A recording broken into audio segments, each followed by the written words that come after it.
Hey you guys, it's Britt. Tonight we're here to go over the Ballinger family on Instagram, what's going on with Chris, the whole thing, and I also want to talk about Johnny when it comes to the statement that he just released regarding the entire Colleen, Corey, Josh thing. So we're going to talk about it all. If you're interested, please keep watching.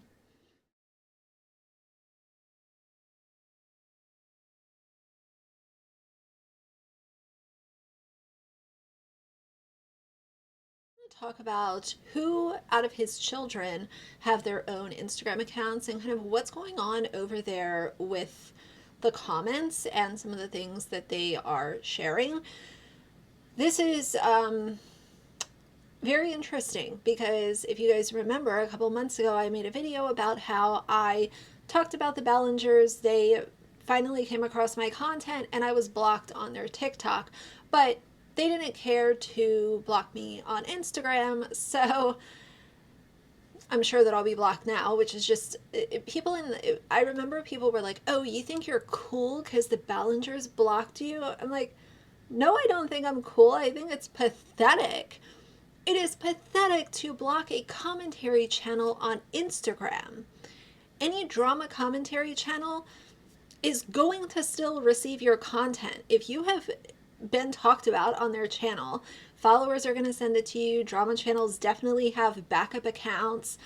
It's just hilariously pathetic to me. Chris Ballinger right now has 335,000 followers, and his most recent post is actually a reel where he's showing you how to grill artichokes.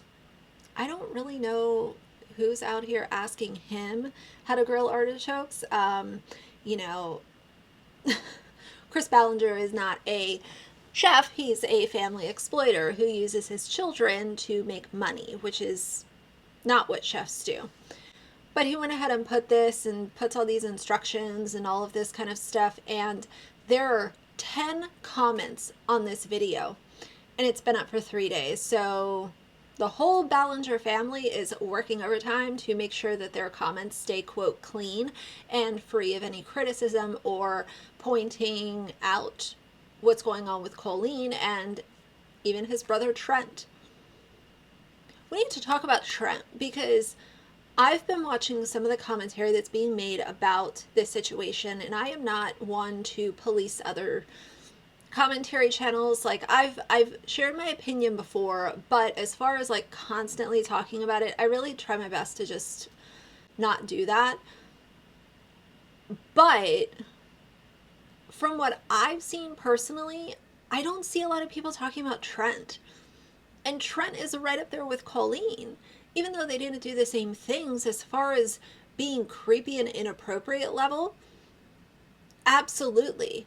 Trent and her are both creepy and weird and inappropriate in DMs with minors.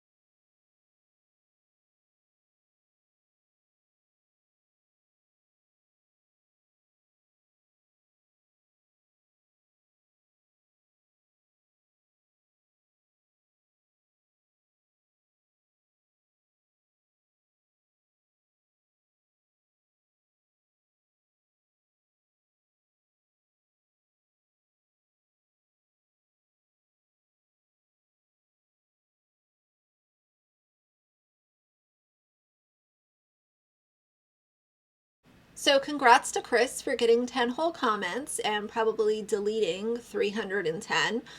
The next post says, soaking up this summer fun by backyard camping, home improvement projects, and catching a fantastic performance of Into the Woods. This post has a really small amount of comments as well. That's straight across the board, so I won't point it out every single time. The next post, again, showing two of his children. Here he's doing a magic trick with his kids. A family photo for July 4th. In the next reel that he posted, he talked about one of his children having an audition. So not only are these children being used on social media and YouTube in order to make their parents money, but now they're also getting involved in acting. And my response to this might not be what you guys think it will be.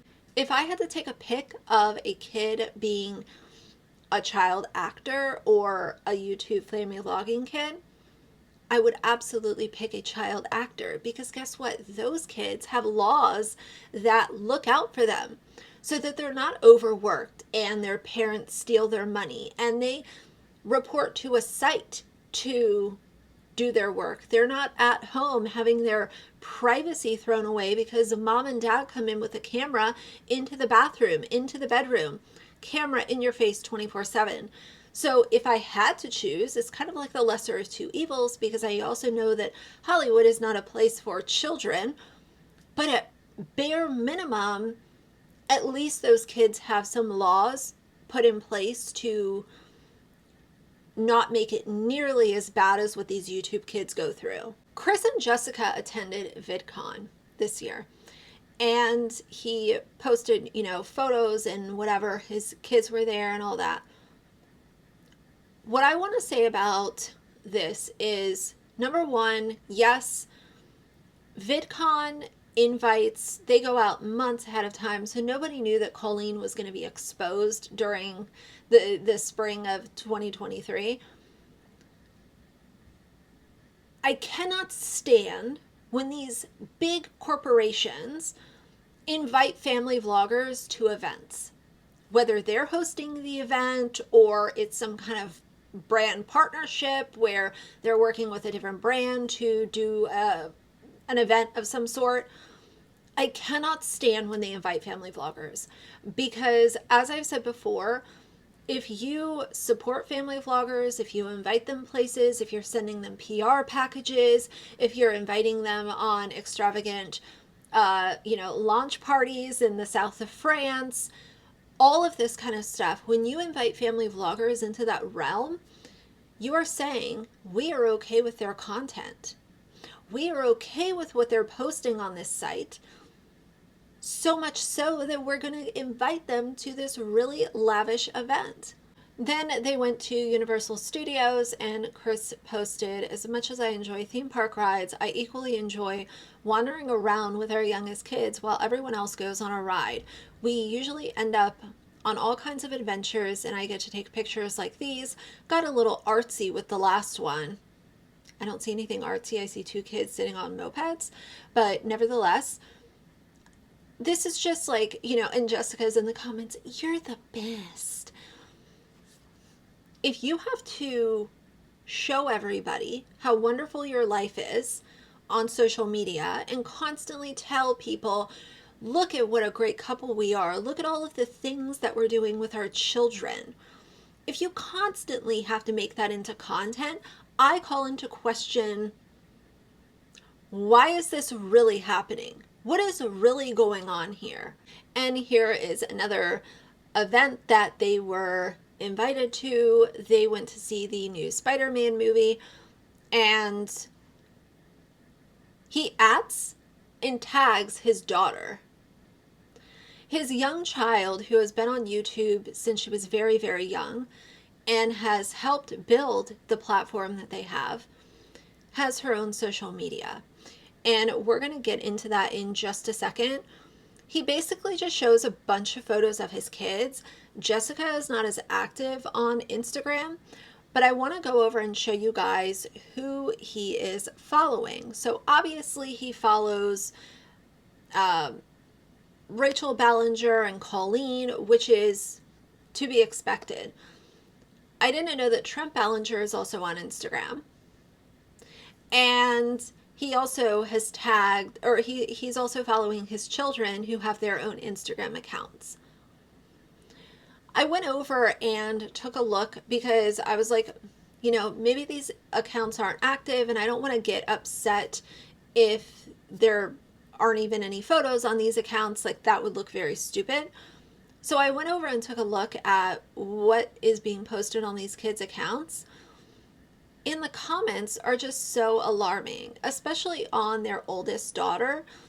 I went and looked at some of the comments on hers, and it's people, saying, oh, you're really cute, but you're out of my league. She's a teenager. Or people saying, oh, sorry, I heard you got bullied out of school. Saying things like this to children, guess what? It wouldn't be happening if their parents didn't have them on Instagram. Your kids do not need their own Instagram pages.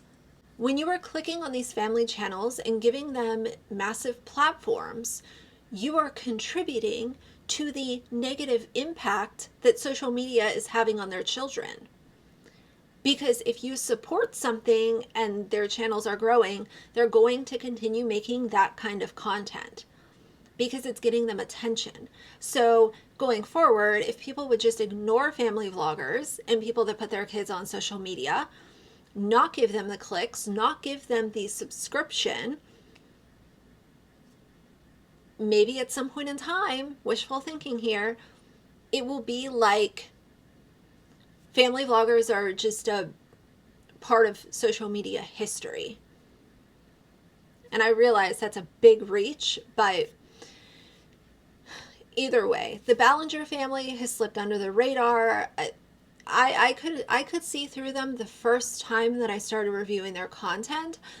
I could see exactly what was going on there, exactly what kind of facade they were putting out, and it reeked of fake, phony children being used so that the parents can make money. Okay, so now we're going to move on to the Johnny update. There was an update over on Reddit, and I wanted to share this with you guys because he gives a lot of information in this statement, and then I also want to read some of the comments, and we will finish this video out. I had, quote, fans of my own, end quote, who I would talk to from time to time, minimally.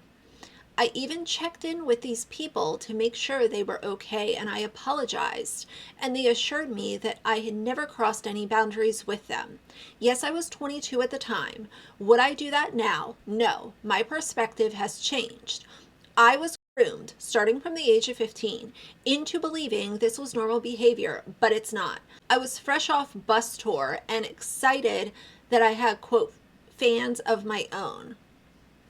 I never once manipulated them, never gave them my personal phone number or information about my life, never promised them anything for personal gain, never chatted with them inappropriately. I'm confident in who I am, what I've done, and what I plan to do in the future. I literally have absolutely nothing to hide. Trying to pin me as a bad guy completely diminishes my trauma and invalidates everything myself and the rest of Colleen, Josh, Corey's, and Trent's victims have been through. It's disgusting and I won't have it. The only group chat I was in where Trisha's NSFW content was being sent was in our work group chat, which included Colleen, Corey, and I. I've never been in a group chat where corn was sent while minors were present. That has never been okay to me, and it will never be okay to me. I also never attended any viewing parties. I was only made aware of them by Colleen and her friends. If you unclog your ears, you'd notice that I talked about this multiple times already. I wanted to believe these people loved and cared about me. Colleen always left me dangling by a thread once she was done with me. Shame on me for not waking up sooner. The January show was my closure. I went in with an open mind since I hadn't seen them or had a ton of contact since before COVID. I wanted to believe maybe some things had changed, but guess what? They were even more miserable than I remembered them to be. I got the closure I needed that day. Hearing Adam's story 2 months ago broke the floodgates of trauma, manipulation, depression, sadness, everything I've worked so hard to ignore. I knew I couldn't sit back anymore. I knew that my story could help verify Adam's allegations towards these people. I feel ashamed that I didn't come out sooner. I attempted to, but quickly got sucked back into the BS by Miss Colleen herself, but it was all damage control. She wanted to make sure I didn't do back then what I'm doing today. She was scared of me and I didn't even realize it. I've apologized to Adam for this as well and will continue to not only fight for myself, but him and all the other victims, including those who may not have come forward yet. I hope this clarifies what you needed it to clarify. So obviously a little bit of a condescending tone there with the if you would unclog your ears and stuff. The thing that I don't like about this is it seems like if you're not responding or giving the kind of support that someone thinks that you should be giving, then you're diminishing things. You're trying to make somebody a bad guy. Like, you can disagree with two things at the same time. You can agree with two things at the same time. There can be multiple bad players in a situation and they can change to good players and the conversation can change. Like, I don't appreciate it. And let's get into some of the comments. He compared his being ghosted by Josh trauma to actually genuine victims being groomed, manipulated, and used by Colleen when he's literally doing the same thing. And this is why people say that it's very hypocritical of Johnny to be behaving the way that he is. Next comment. I will say that Josh and Colleen both did not have good boundaries with Johnny. He was groomed by them, and then he was treated terribly by Colleen and her crew while on tour with them, which we have all acknowledged and said how wrong it was of her to do that. It continues and says, so he has some valid reasons to be upset with them, but not to this extent, you know? And even if they were the most horrifically abusive people to him, that's not a get out of jail free pass for him to go and do harm. The thing that I have always kind of wondered is I was still sitting back and kind of waiting for the big reveal from Johnny as to like why he's so mad at Josh and why things are being labeled as if there's something really, really bad that happened, but we haven't seen the evidence and we haven't seen proof of it, which leaves people that are consuming all of this very confused and kind of like, okay, we're waiting for the aha moment and then it'll all make sense, and that just hasn't happened. Not to sound gatekeepy, but the way that trauma has been so horribly minimalized and misused over the last few years is nasty. People have massively conflated the idea of a brain trauma from a singular traumatic event and going through something traumatic. One is a lifelong injury, the other is an emotional experience. The emotional experience is valid and true. However, people now use the word trauma so lightly, and it minimizes the brain trauma people with PTSD have.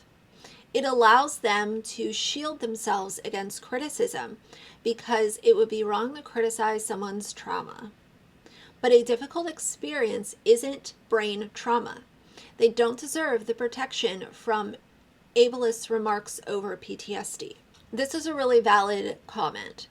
He can put minimally in caps all he wants. It doesn't change the fact that he was talking to minors with a massive power dynamic. He also buried this response to make it hard to find. This is not taking accountability. I do not accept this. I'm holding Johnny to the same standards he set for Josh, and you should too. I have tried to be very respectful when speaking about Johnny, while also expressing the fact that there are some things that he has said and done that are very hypocritical. Here's my thing. I will stand on this for the rest of time. If you are over the age of 18, if you are 18 or over 18, you should not be having any exchanges with people that are under the age of 18. Point blank, period. And I know a lot of people say, oh, well, what if the person's 18 and the other person is 17 and they're turning 18 in 6 months? Y'all can do whatever you want, but I am going by what the law says. And the law says that you are not a consenting adult until you are 18. Not when you're 17 and 10 and a half months. So an adult should not be having exchanges with minors. That's a pretty simple rule to follow. And if he felt like he was starstruck and important and all of this like cool guy stuff because people knew that he was on tour with Colleen, I don't know, it sounds like someone searching for fame and a little bit of attention. And maybe now he's getting that attention, but he doesn't like the people that are actually calling it for what it is and acknowledging that there was also some very problematic stuff that he was involved in himself as a legal adult. So I have really tried to step around this topic and be very fair, because it's not okay what happened to Johnny. But just like I said with Joshua, they can be wrong and be held accountable while also acknowledging that there were things that happened that shouldn't have happened. I think Joshua was disrespected many times by Colleen, but I also think that he had his own things that he was creating that were big red flags. And I can also say the same for Johnny, where I have sympathy for some of the things that he went through, but it also doesn't give you a pass simply because you were mistreated. You shouldn't have been, but we also need to talk about your involvement and the mess that you made. That's how I feel about this, and that's how I feel about Chris Ballinger and the whole Instagram mess.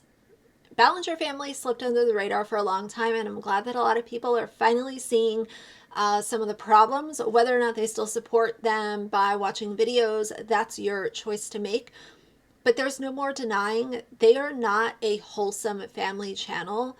There are a lot of problems, and we're here to talk about them. So that's going to be it for now. If you like the video, please leave a like and a comment. And if you'd like to see more from me in the future, please subscribe. I'll see you guys soon. Bye.